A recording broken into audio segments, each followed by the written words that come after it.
Embracing each other, Derby's Pies employees mourned the end of an era. The baker today closing for good. It's a great place to work, a great guy to work for. It's just a shame that it had to end. The decision was made over the weekend. Existing administrators Jersh Sutherland now acting as liquidators. The company had employed more than 100 people across 27 stores.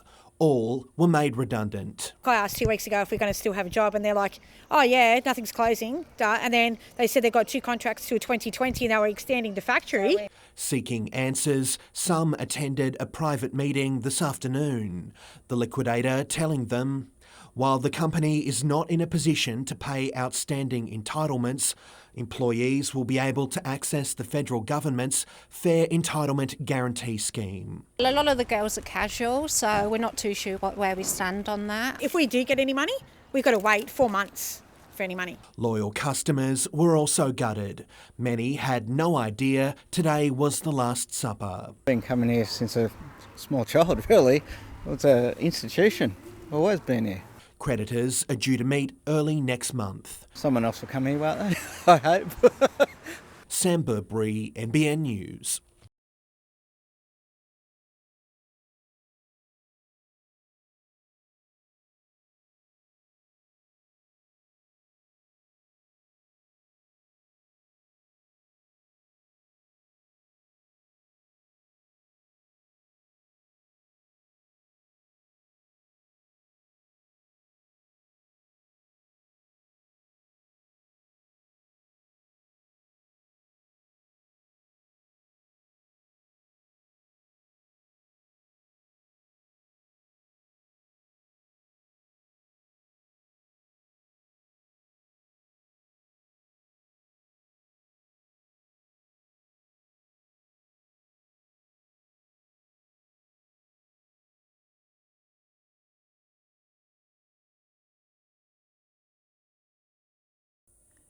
Transforming a 19th century gallery into a global museum of the future.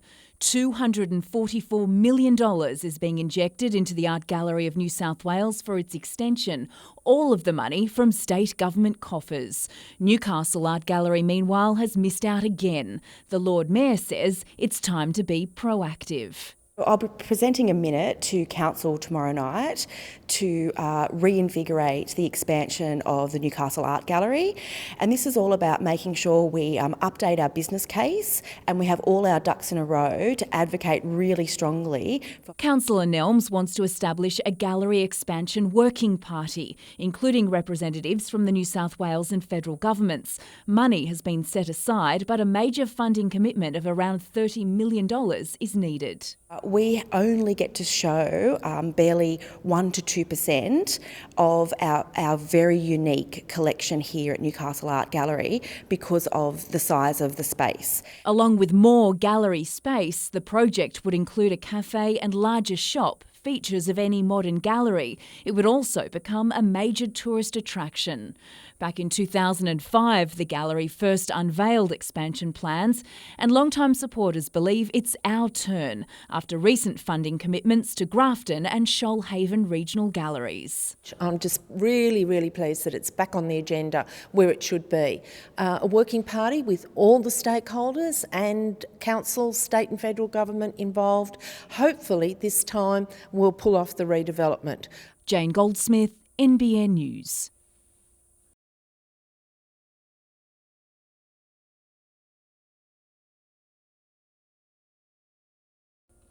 Fast-paced and fast-growing, the sport of mountain biking is a natural fit for Lake Macquarie.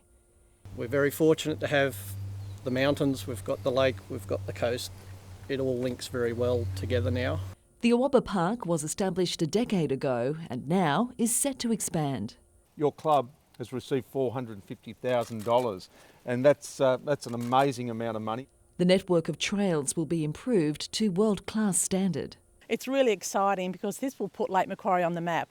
This is a real game changer, I think, for Lake Macquarie. It'll bring international people here. It's also about making the facility accessible for all abilities. Families, people that don't necessarily want to go out and compete, they want to come and experience the outdoors and in the bush. Adaptive cyclist Hank Duchateau from Coffs Harbour is a passionate advocate for the sport. Bought my first hand cycle, couldn't get round the block. 20 years later, I'm national champion.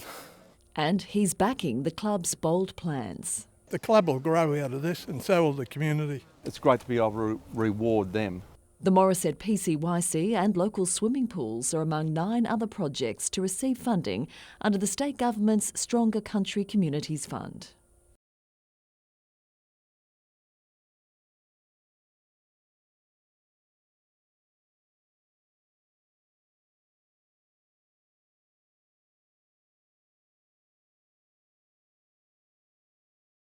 Super move. Super move. Took it behind the backboard. Inside. Cambage goes to the baseline. Left hand off the glass. From the weak side. Not even look from the weak side. Argentina will be back the day after tomorrow. They do what they have to do. And they stay 2-0.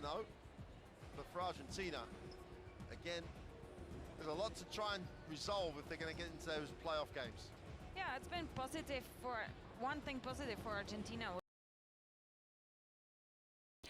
In the very south of Italy, where houses are perched on the side of cliffs atop a 21-metre platform, a crowd favourite from Down Under.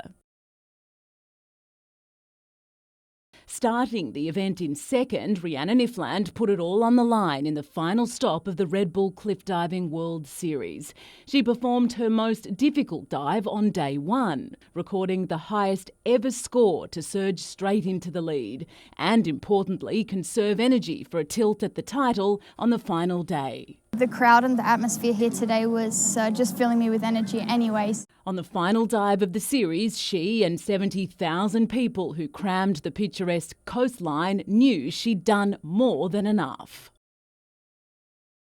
I knew I had to come in here and do a consistently good competition, and I knew I had to smash it really. So that was all that was in my head, was just go out on the platform and then be yourself and do what I know how to do. And it really paid off. A third straight world title for the Lake Macquarie diver, making the 27-year-old the most decorated female competitor in the history of the series. So I'm kind of lost for words. It still hasn't sunk in yet. Kate Haberfield, NBN News.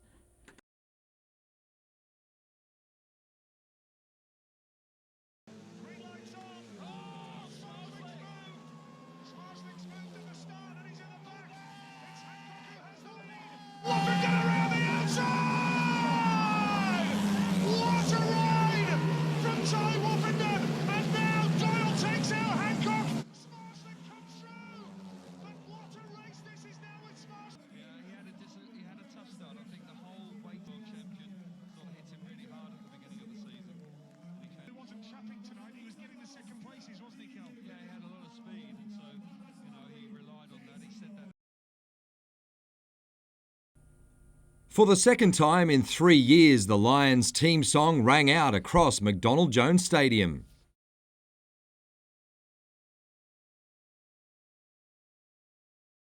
Souths were on the back foot for long periods during the decider, but proved their worth in the final 20 minutes to win 30 points to 18. That's a reflection of how tight the competition is and how good Lakes were as well. They were minor premiers for a good reason, and that's a good hard slug hit out for the grand final.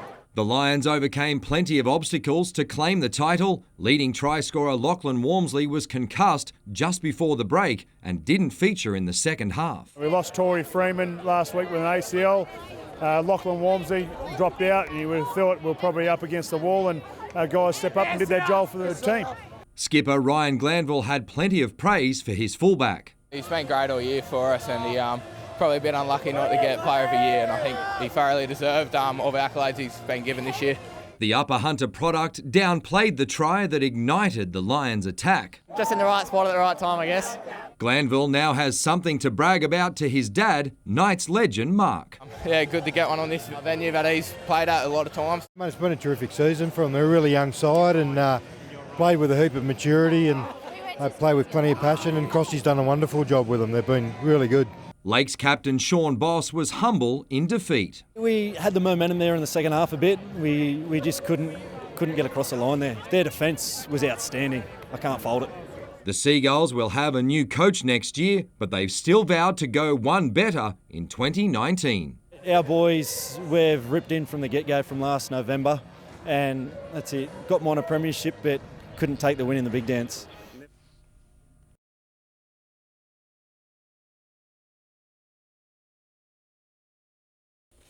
Larissa Crummer is undergoing a footballing rebirth. Ruthless in front of goal, the former W League Golden Boot has been moved into defence. It was actually an accident just during a midweek game with Stadge. There was no defenders and he just said, can you jump in here for 5 minutes? And then, yeah, ever since then, that's been my position. The transition is the brainchild of Matilda's coach, Alan Stadgic, one that'll continue with the Jets, training with her new Newcastle teammates for the first time this afternoon. Now the Matildas sort of see me as that role and Deansy's picked me up to play in that role. So, I mean, it's handy that I can play up top as well, but yeah, I'd be here as a centre-back. More signings will be announced in coming weeks, including American imports. We've still got 2 or 3 international players to come in, and Emily Van Egmond's just finished her season in America, so she's on a small break at the moment, so she's still to come back in, and we've got 1 or 2 more spots to fill, so we can take our time with the last couple of spots. We don't need to rush them. Kate Haberfield, NBN News.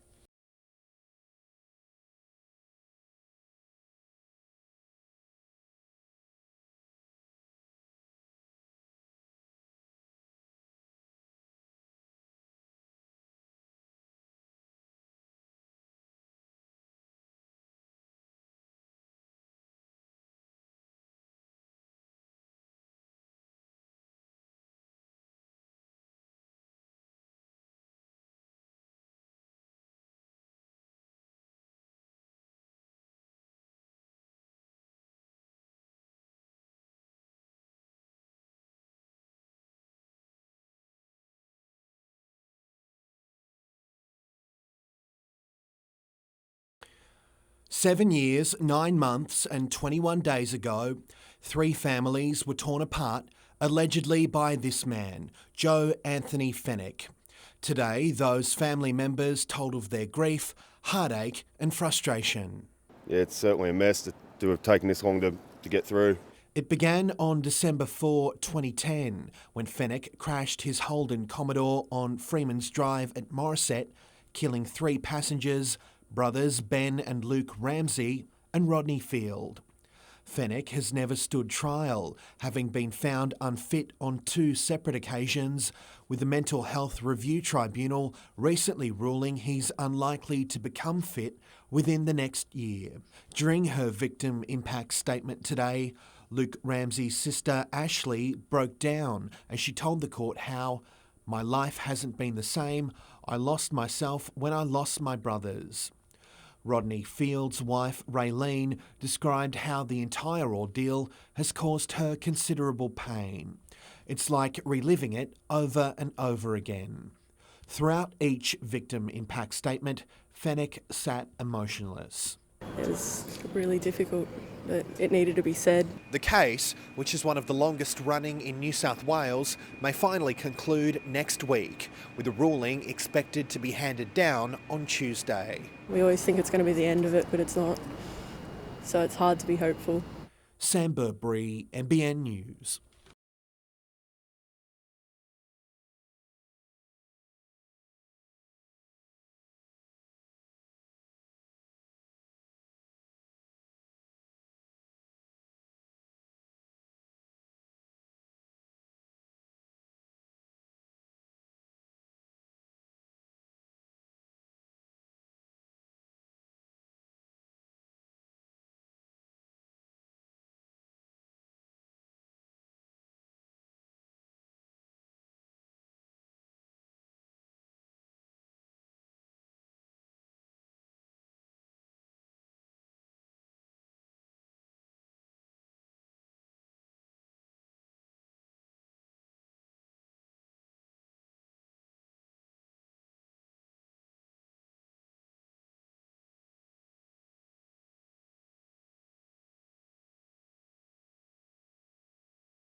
It's very clear to us that the community really values the environment and places a great deal of importance on it.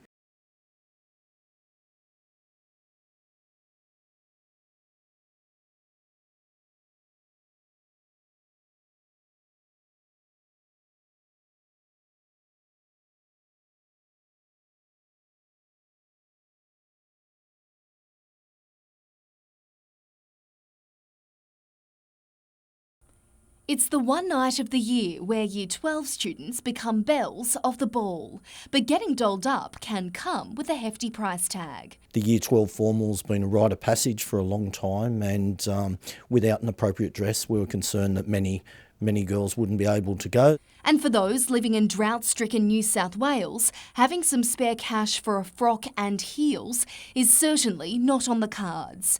So Steve Harris put out the call to public schools across the state for a novel way to help struggling families.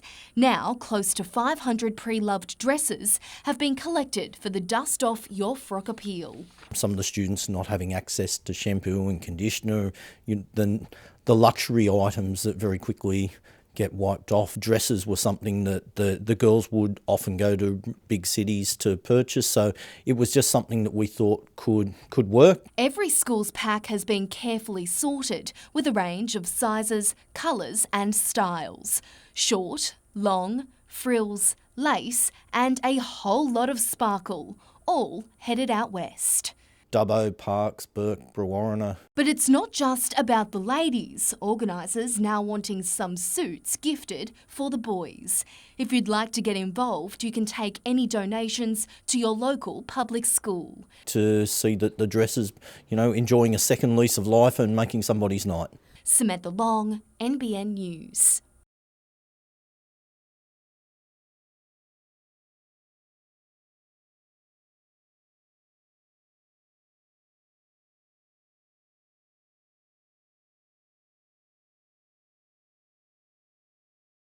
Wine has to have brightness, it has to have balance, it has to have pedigree. So very good quality that speaks of the area.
Merrick admits Jair wasn't as fit as he'd hoped when he arrived, but the Brazilian is doing everything he can to be ready for round one. He actually is driving the trainer, Chris Smith, and asking him to do more and extra, and he's been doing that. When we play 3 teams of 7 and rotate them, he stays on extra in those as well, and he's improved a lot, so he'll get 20 minutes or so this weekend. Much like his fellow South American Ronald Vargas, Jair has shown plenty of flair and creativity. The coach is hoping his star imports won't have to worry about rough tactics. I've addressed this with Ben Wilson, the Director of Referees. He assures me that they're going to make sure that skillful players will not be targeted. We'll wait and see what happens. With the Brazilian looming as a left-sided player, Jason Hoffman could start the season at the point of the Jets' attack. He certainly knows where the goals are. He scored with his head on the weekend, he scores with his feet, he's shooting with his left and his right foot, and he's loving the freedom that he has as a striker. In more good news, Joe Champness will have his boot removed next week after undergoing surgery on his foot. He's expected to be back running within a fortnight. The majority of his teammates will be available for Saturday's trial against Western Sydney, with Merrick hoping for a crowd similar to the one that turned out for the Mariners clash at the same venue. I'll have close to 22 available players, and it's a time for them to show if they're going to put their hand up for the starting 11, and it means our competition for those starting spots is very good.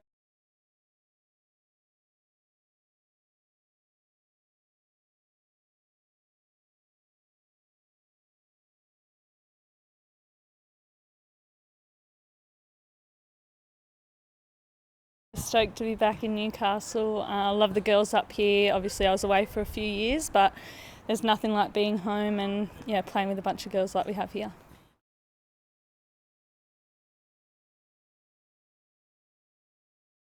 I've always said we don't have the biggest names in our team, but we certainly work hard and we deserve to be in the grand final.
Police were called to this home on the corner of Edith and Chidgey Streets, Cessnock, around 11 last night to find a 36-year-old man injured in the backyard.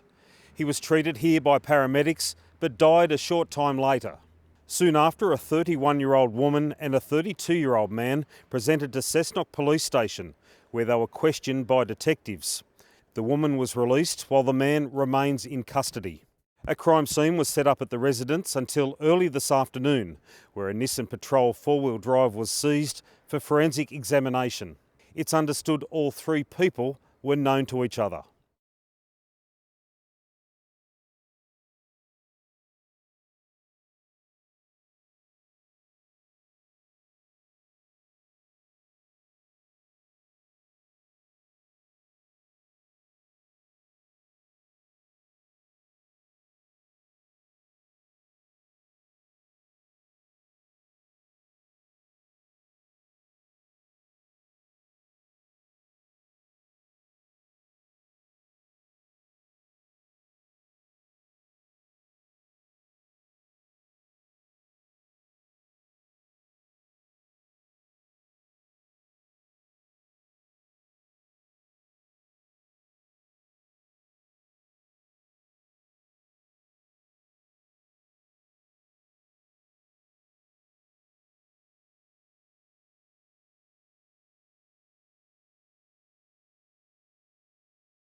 Well, I'm sitting at my desk and I was kind of just getting on with my business and came outside and thought it was pouring down with rain.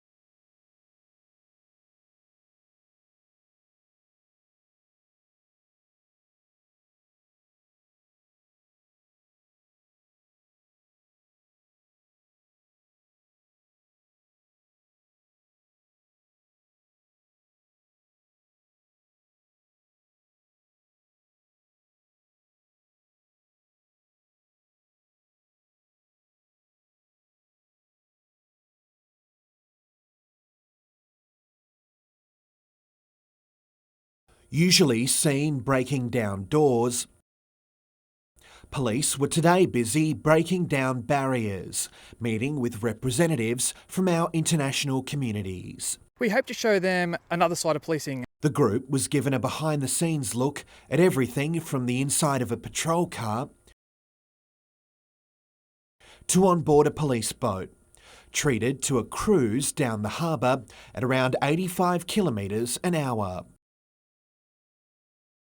There was also a rare look at the Bearcat, the armoured vehicle often used in siege situations across the Hunter. The men and women in blue weren't off limits either, fielding questions about how they keep the community safe. As a result of today, we hope that these members of these multicultural communities will take back a positive experience of the police and reinforce that police are here to help. Those involved say the program has proven the police are here to serve everyone, a message they're promising to share. I feel so much more safer knowing that these people are here to keep me safe. They're super nice, super friendly and supportive. So you just have the feeling like you can trust this community.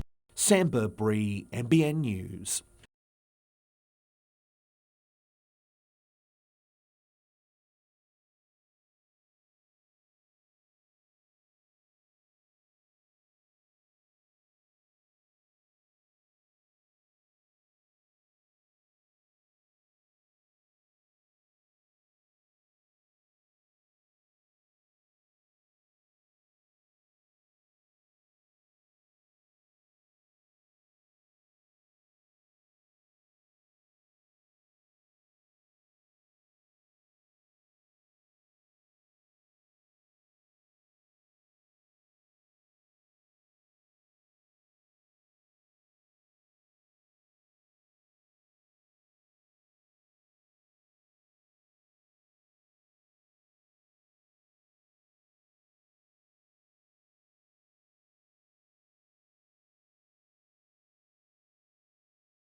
I've known Ernie, he was signing me at Wellington, obviously worked under Mossy, so I think they can bring the best out of me and I can definitely help them.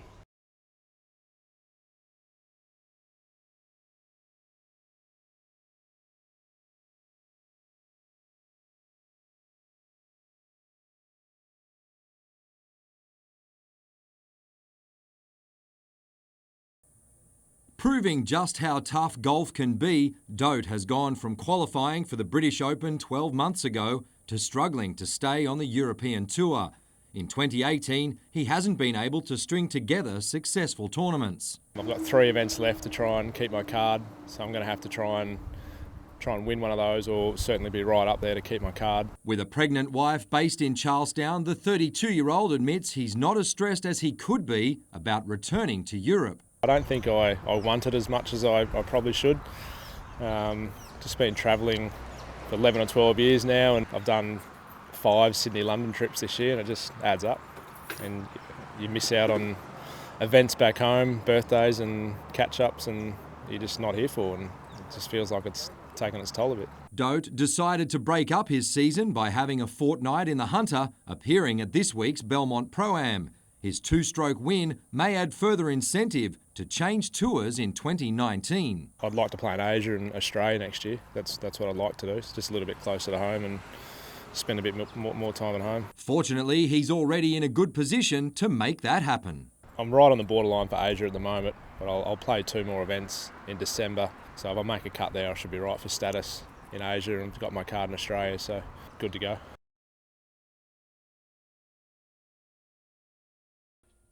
Say hello to the girls from Wirrapung Public School, the state's best junior rugby league team. We're just amazed by what all the girls can do at Wirrie. After claiming the Hunters' crown, they headed south to Sydney to take on bigger, better resource schools in the NRL Cup finals and came home victorious. The girls turned up to training, with their hearts on their sleeve and pushed in, worked hard. Just the drive that they wanted for the game and for the championship showed on the day. The campaign has helped the girls in the classroom and the school in the community. I've spoken to just about every parent of these girls, and their hearts and their chests could not be prouder at the moment. We're a small town school. We can certainly rise and be there with the best of them and compete against the best of them, definitely. The girls are now dreaming even bigger, the women's NRL.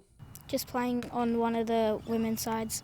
And their coach agrees that they have what it takes. It'll be great things ahead for these girls in terms of women in rugby league and their futures with the sport. Samuel Jordan, NBN News.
Cutting the ribbon on a safer summer and another set of eyes on Catherine Hill Bay.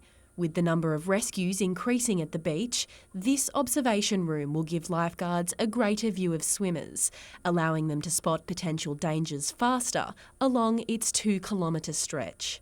It's really an iconic site, and it's really important that we have our lifesavers out here with great vision to be able to keep our swimmers and surfers safe. It's one of 3 Lake Macquarie beaches to receive safety facility upgrades. This coming season is expected to be busier than last, with more people moving to the area. It's estimated Catherine Hill Bay will see almost 2 million beachgoers this summer, with rescues and first aid provided to hundreds every year. Lifeguards say the tower is a welcomed addition to the season's start on Saturday. Oh, it's fantastic. It'll give our lifeguards an elevated platform to look at all the swimmers in the water and to see the far ends of the beach as well. Daily patrols from the tower will begin from Saturday and run until next April. Lauren Kemp, NBN News.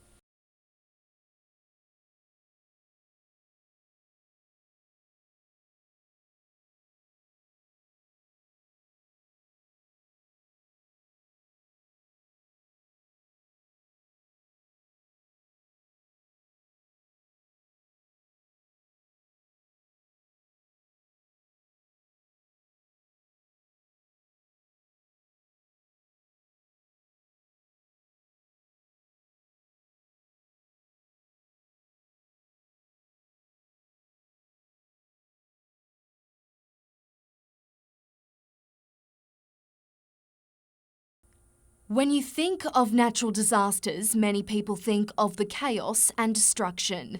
Not Willow Forsyth. She's thinking of ways people can manage the havoc as a master of disaster resilience and sustainable development. I took it up because I found out that this course is the only one of its type in the world that has UN certification. And I thought that was so unique in the Newcastle area where I live to be able to do that. The unique specialty aims to provide a greater understanding of the environment, while also applying her studies in her backyard as Stockton's own disaster unfolds. Well, disasters is a really interesting one. You know, we kind of emotionally react to those ones that are fast onset. Pashabolka storm, I mean, they are amazing and they're scary.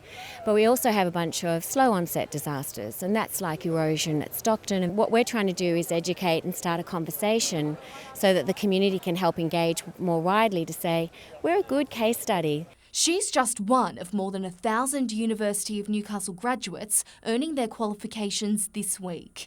She hopes to help shape Newcastle's sustainable footprint. It's made me, I think, a better business person. It's made me a better community leader. It's made me a better consumer.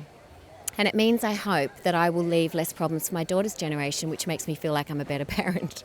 Samantha Long, NBN News.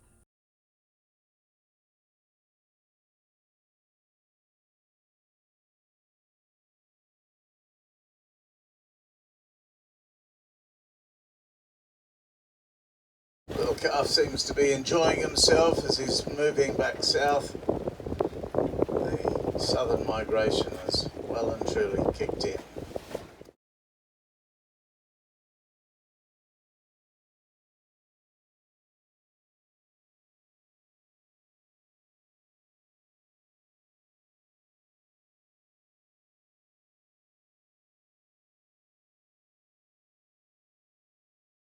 It's a demanding and sometimes dangerous job, and with 33 years of paramedic experience under his belt, Chief Inspector Graham Silver has seen it all.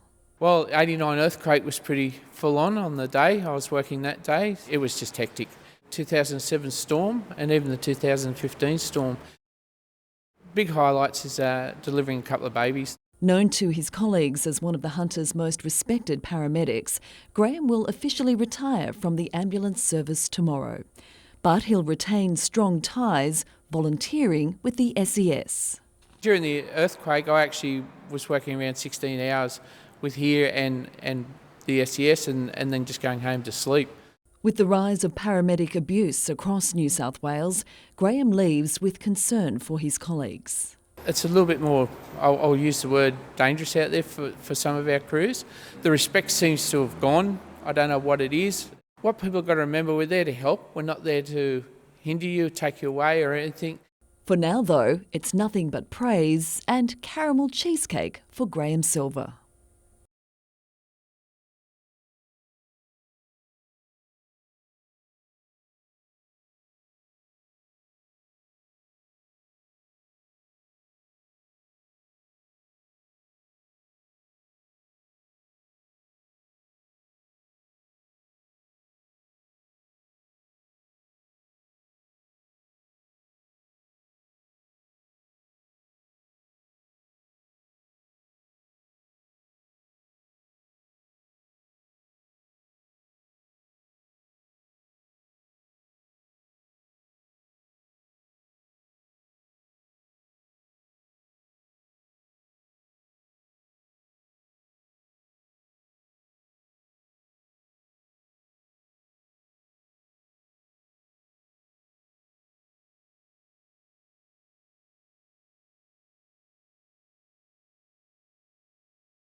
Yeah, I guess compared to previous years, I'm not at that level, fitness-wise, and obviously my touch is probably not as good as it used to be, but I want to try and get back to that level, so hopefully this season I can be consistent and get back on the park as much as possible.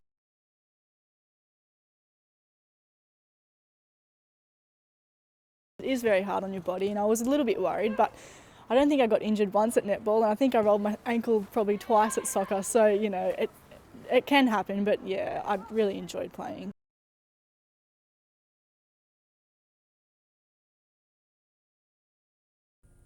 He started playing almost 20 years ago with local club Easts. Having reached the pinnacle of the sport, Richie Campbell is keen to help the next generation. It all starts here with these sort of come and try clinics, like the kids that turn up, like they've never even picked up a ball, or some, you know, have trouble swimming, and it's good to get them involved. It's good fitness. A week ago, the 31-year-old led Australia to our best result ever.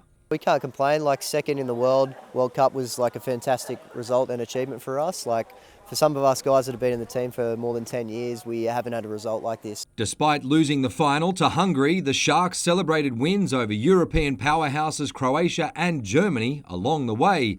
Campbell was on target in the penalty shootout victory in the semi. Considering after our disappointing Rio campaign, you know, I was considering retirement, but I think this has spurred me now to, you know, continue and to go to the next one, which is Tokyo.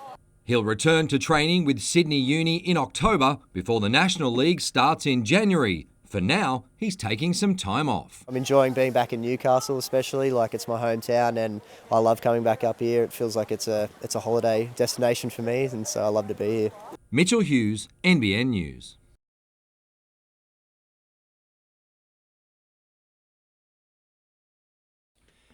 This certainly isn't riding weather. Rain keeping two of the Hunters' best stopped in their tracks this week, but there's no dampening their enthusiasm or desire for success at this weekend's state titles. Yeah, I'm feeling good on the bike. Keen to get there and have some fun. Yeah, love it. Been doing it ever since I was like 6 or 7. Harrison Davis and Lachlan Moore are two riders on the rise. Both will enter the state titles with a target on their backs. Yeah, this is a big event for me. Current state champion, 2-time. But experience doesn't make it any easier. Heaps nervous, yeah, at school. Just been focusing on the state titles this weekend. Harrison is also a defending champion in the under-15s, although they say it counts for little once they're in the gates. Instead, it's back to basics. Just to make sure I keep my routine, just don't change up from what I do from practice, and ride every lap as hard as I can and just aim for the #1 spot. A couple gates before, I just stay zoned and stay focused on myself before the race. Once they drop, there's only one game plan. No holding back, just throwing it all out there.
Good evening, Tash. That's right. I'm currently standing on the corner of Hunter and Derby Streets, where workers have begun removing the temporary fencing and orange bollards to reopen the city to traffic and pedestrians. This comes as a welcome sight to many business owners up and down Hunter Street and fulfills a promise made 2 weeks ago.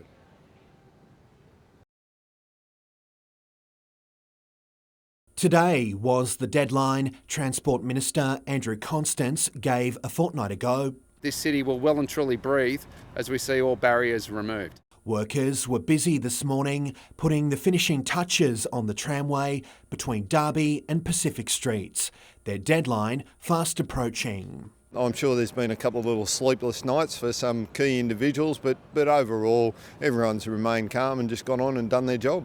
The milestone comes around a year after work commenced, shutting down Hunter Street, causing chaos. Even today, businesses further east were feeling the pain. I'm sure the town will benefit from it, but it's us little people that are really depending on the clientele to walk past or the traffic to come in that have been hurt and have suffered greatly. We really have. Revitalising Newcastle acknowledges the construction phase has been tough. There's lessons all the time that you learn in any project because every project's different. The organisation says it wants people to rediscover the CBD, but encourages them to use caution when out exploring. There'll be some places where they used to turn right that they can't turn right anymore. I just encourage everyone to go a little bit slower. The barricades come down just in time for tomorrow's official opening of the revamped Newcastle station. The event gets underway at 5 p.m.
Nestled into the hills of Dungog is Sculpture on the Farm.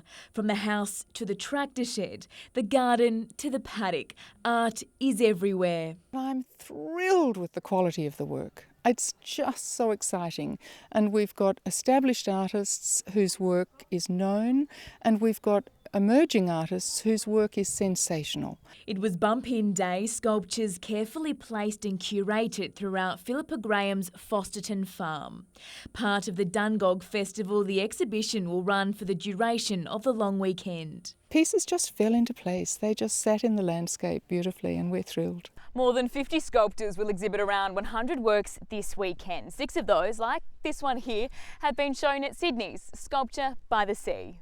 So this is called Nothing But Sky by Braddon Snape, a Newcastle artist from the Creator Incubator. And you come through and you pop your head through and indeed you see nothing but sky. So this one here is by Will Maguire. This is just wonderful and I can't wait to see the reflection in the dam. The winner will pocket $10,000 and the sculpture, along with future winners, will decorate the countryside from Seaham to Gresford. We're just hoping that we will grow an artistic sense of style in the Dungog Shire where people will want to come because we've got interesting works. Dungog will come alive from tomorrow with street parades, dinners, music and plenty of art. Georgia Marr, NBN News. It's chocolate, but not as you know it. Ruby chocolate, a new colour and taste in the world of sweets. It has a sour taste with some sort of tones of berry. But what people need to understand is it doesn't taste like chocolate because it's a new type of chocolate. Made using a new type of cocoa bean scientists have been developing for the last decade. It's now available from Hunter Valley Chocolate Company's Pecolbin store. From one cocoa bean, you will get milk chocolate, dark chocolate and white chocolate. They all come from the same cocoa bean. Ruby chocolate is a different cocoa bean. Ruby is the first flavour of chocolate to be introduced since Nestle debuted white chocolate more than 80 years ago. The taste guaranteed to leave chocoholics divided. It'll probably appeal to people that maybe don't like chocolate now, but the discerning palate it'll have its day in the sun. Then people will find that they either don't like it or it's something new and they do like it. Experts even think it may change the minds of chocolate haters. Sam Burbury, NBN News.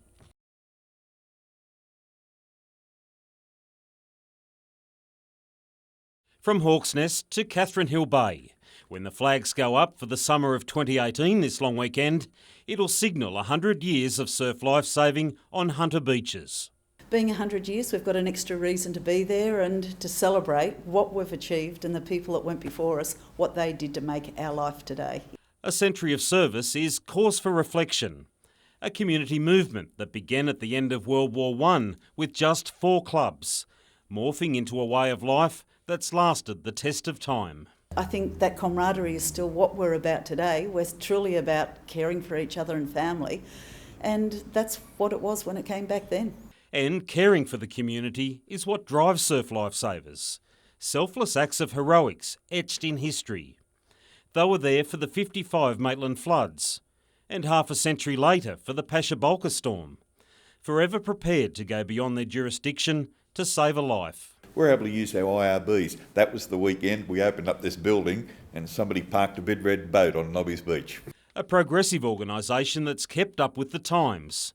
From rescue reels and surf boats to IRBs and jet skis. A hunger for technology that's allowed it to change with the times.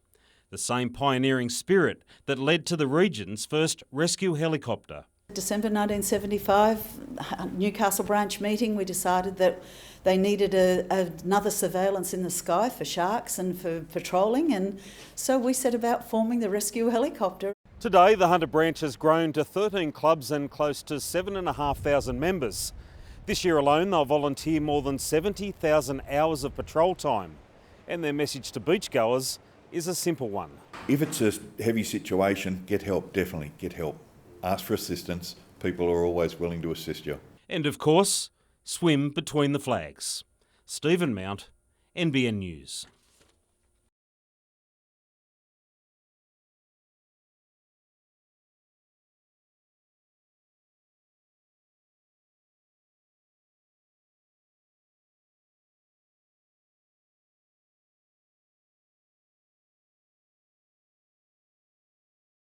It's been quite difficult at times, obviously coming here and getting signed and then going back and keeping your head down there, but it's been super exciting and super fun.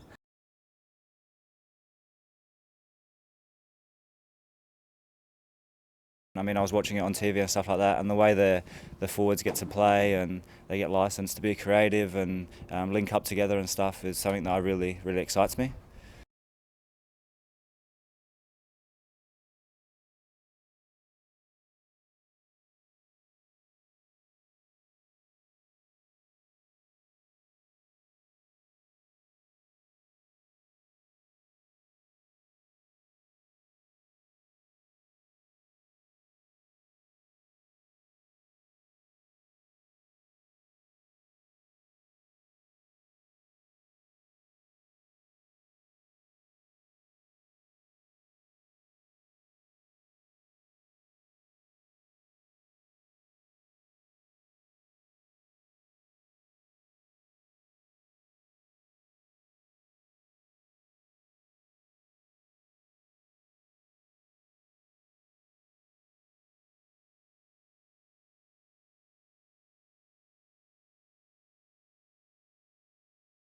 You can see now there's a lot more girls already in the event this year, which is really cool to see. And yeah, it's just a good stepping stone for the future.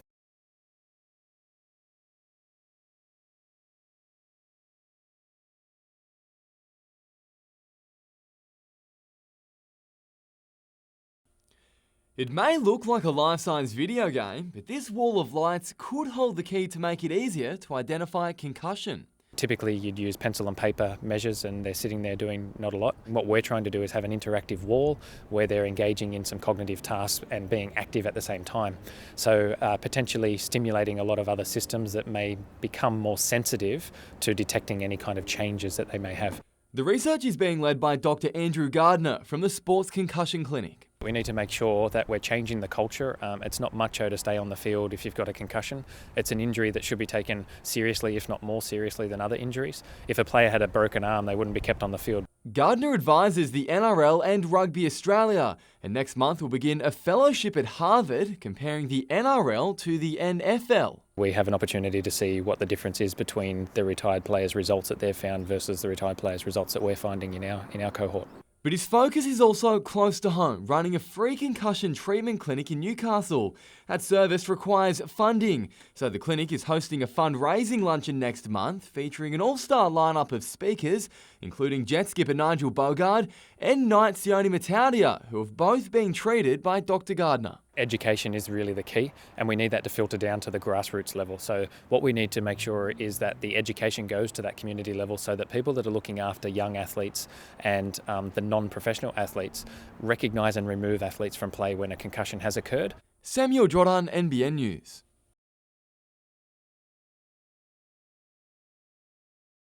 It race cleared True Talent to second. Aston Duke runs home, but it's all elusive way. Bolts in second place. True Talent getting up to run third. Drink Schooners, Aston Duke, and then came Cohen's Dream. Just in behind them was My Gal Penny, followed up by Smiley Maui, and last of all was Dancing Pace.